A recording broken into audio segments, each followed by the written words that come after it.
Welcome to Whiskey and RPGs. My name is Solomon S. Kane. Thank you for tuning in for another episode of MMO and RPG News Roundup. I got some changes that I wanted to make, and I'll explain that towards the end of the video. But if you guys got your beverage of choice, let's cover the news together, everyone. Cheers to you guys.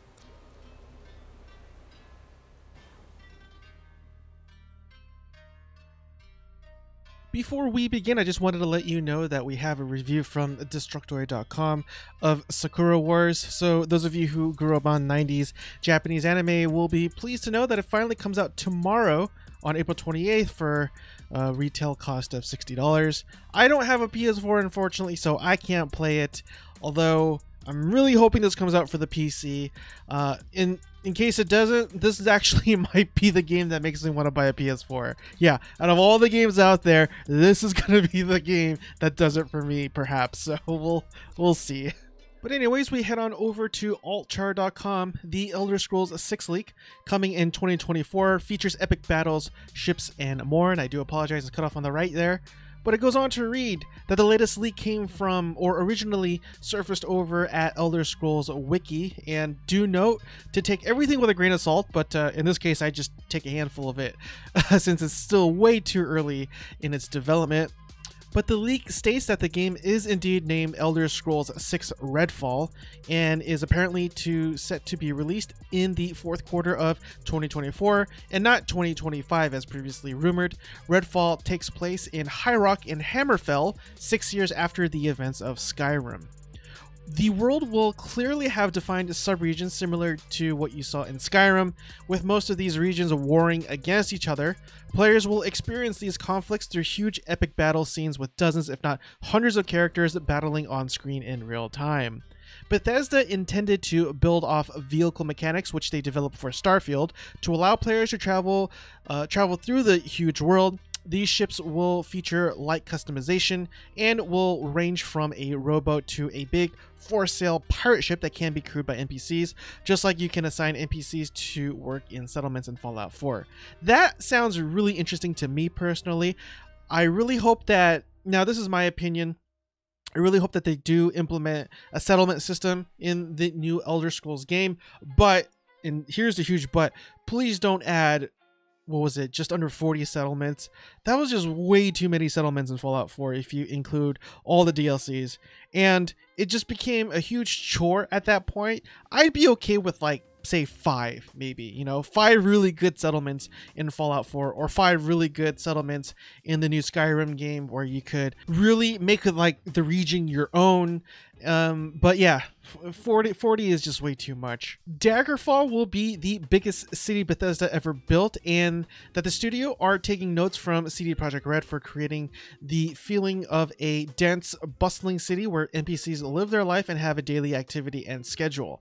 And that really excites me right there. It's good to know that the people over at Bethesda are not above sort of their own laurels and that they can too improve by learning off from other developers and seeing what they do, because one of the biggest selling points for CD Projekt Red's Cyberpunk 2077 is the fact that it's so immersive with the NPCs that seemingly have their own lives, it seems like. So, matter of fact, I'd argue that's one of the reasons why the Grand Theft Auto series is such a huge game right now, just because, again, part of the reason of playing an open world sandbox like RPG is to immerse yourself in it and get lost in the world. Now, if you head over to elderscrolls.fandom.com, you could definitely see the post that they got their source from.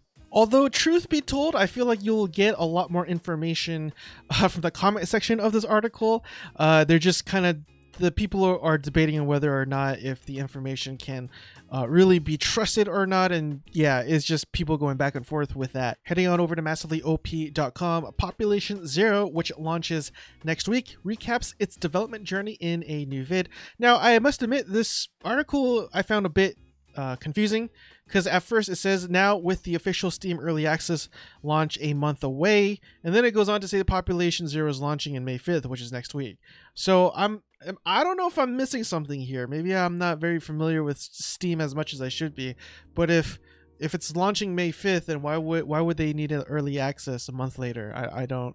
But going to their official Steam page, it does say that the official release date is on May 5th, 2020. And arguably the biggest news in terms of just the gaming world in general, we head on over to MMORPG.com. The Last of Us 2 and The Ghost of Tsushima receives release dates after massive The Last of Us 2 plot leaks. But Sony were forced to get on top of things, and in their official statement they say, as we begin to see an ease in global distribution environment, I am pleased to confirm that The Last of Us 2 will arrive on June 19th and Ghost of Tsushima will follow on July 17th. Sticking with MMORPG.com, Astellia no longer operated by Berenson ENA, and I do apologize if I'm saying that wrong, but the community manager wrote that Berenson ENA will no longer be managing Astellia, and instead Studio 8, the development studio of Astellia and a new partner, will be directly managing operations. And I could tell you right now, going to the comment section, it's not looking good. A lot of people are very skeptical of the future of this game, unfortunately, because of this. Don't know why the change up, but we'll see from here on what happens to the game. Heading on over to massivelyop.com, Dungeon Fighter Online now lets players climb to level 100. The introduction of Season 6 Act 1, otherwise known as Ascension, will now allow players to max level from 95 to 100. Several new dungeons that drop different tiers of new level 100 gear has also been added.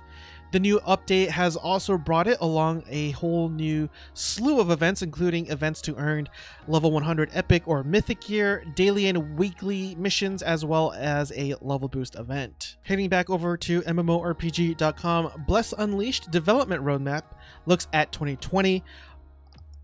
I will admit, I still really want to play this game. I'm really hoping that their PC version of the game comes out soon, but I didn't read of any of such things happening in this roadmap. Maybe this is just solely for the Xbox version, but anyways, it goes on to read, for May, it looks like we're getting a new blessing called Blind Executioner, new 5-player dungeons called Sunder Sanctuary and Savantis Mausoleum will also be added, as well as mount control options. So if you head on over to blessunleashed.com, you actually do see a pretty easy to read list of all the things that they do have planned for the various months out there. So yeah. Sticking with MMORPG.com, Fallout 76 PTS to reopen in April 30th. This will provide a couple of weeks of playtesting time, so those of you who are interested can share your thoughts and bug reports with us before the patch goes live. Although, do remember, this specific playtest will be invite only and as such not open to the masses. Additionally, it's important to note that this round of testing will be still under NDA or non-disclosure agreement, so you can't go out streaming it or saying what it's about. So one of the things that we covered last time in terms of rogue servers was Star Wars Galaxies. But there's another one that's really popular too, and that involves City of Heroes, and this is brought to you by massivelyop.com. City of Heroes rogue servers mark their first anniversary as the game itself turns 16, and that the name of the rogue server is called Homecoming. I believe there are multiple ones, and this seems to be the most popular one, if I understand it correctly. Let me know if that's not the case. But they do note that last month's announcement that Homecoming would be banning players who stream the game while negotiations with the company continue, and that company being NCSoft. So it looks like they're in talks with them in terms of having the server up, but it's been a year since it's been up now, so maybe the game or maybe the company doesn't really care all too much about its licensing and whatnot. And some unfortunate news, we head on over to MMORPG.com. Defiance 2013 sunsetting. Xbox 360 support May 25th. It goes on to read that they cite old, quote-unquote, old technical systems as a major reason. I have no idea what that means. I just assume maybe the game is just too dated to be supported by the Xbox version. I don't know.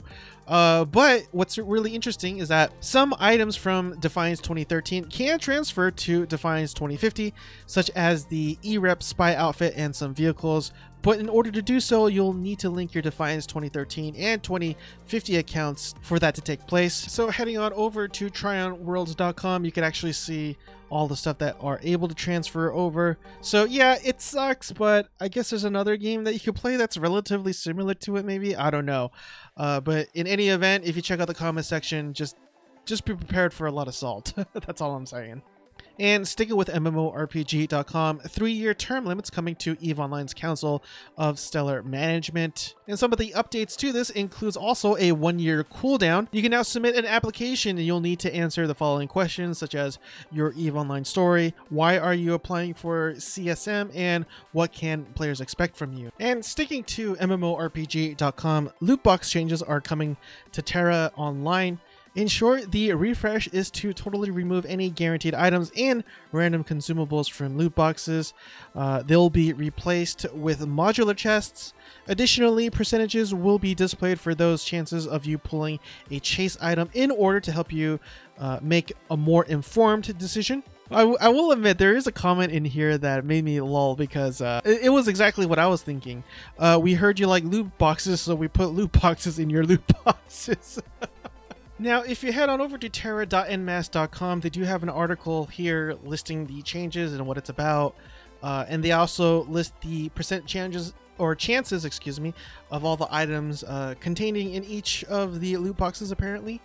So, yeah, I mean, it's good that they're more transparent about it, but a lot of people in the comment section are saying, how about you just do away with loot boxes in general, just altogether? So, I can't, yeah. That's a pretty good argument. Next, we head on over to MassivelyOP.com. Classic Guild Wars RPG Maker fan project. You don't understand how many different takes I had to do that because of that title alone. Oh my goodness. Finally releases feature complete version. Oh my goodness. Anyways, this is really interesting just because if you look at the trailer above me, it's a new spin on an already classic game. If you guys have been watching the channel for a while, you guys know that I'm a huge Guild Wars 1 fan, spent countless hours on it. And the fact that this person made an isometric, just sort of even a retro style spin on the classic Guild Wars game, it looks awesome. I really can't wait to play this myself. So that does it for today's episode of MMO and RPG News Roundup. So the really quick change that I'm going to be making, it's not really a huge change, but I will be trying to cover as much news as possible within a 10 to 13 minute span of the video. And that means covering as much as I can. A lot of these things that don't really require anything more than, say, half a minute, to be honest with you. But I know there's a lot of news channels out there, regardless of if they're gaming or not, that really try to milk like one piece of news into a 10 to 15 minute span. And the reason why they do that is because of YouTube algorithms. Anything that it's about maybe 2 to 3 minutes doesn't really get picked up by the YouTube algorithms, and so that's why you see a lot of 15 minute-ish videos out there that could be explained in just over maybe 2 to 3. But again, they try to play the system so that they don't get left behind, unfortunately. But in my case, I want to be able to cover as much as I can, and so yeah, even though everything that I do is in small snippets, I'm probably going to try to make everything even smaller just to give you guys the heads up, because a lot of these news articles are just updates, patch notes, things that, you know, don't really require a 10 or 15 minute long thing for me to go over. So that's all I really wanted to say. I'm having a lot of fun doing these episodes. I really do appreciate all the support that I've been getting so far. So with that being said, I hope you guys have a blessed night, and I'll see you guys next time. Cheers again.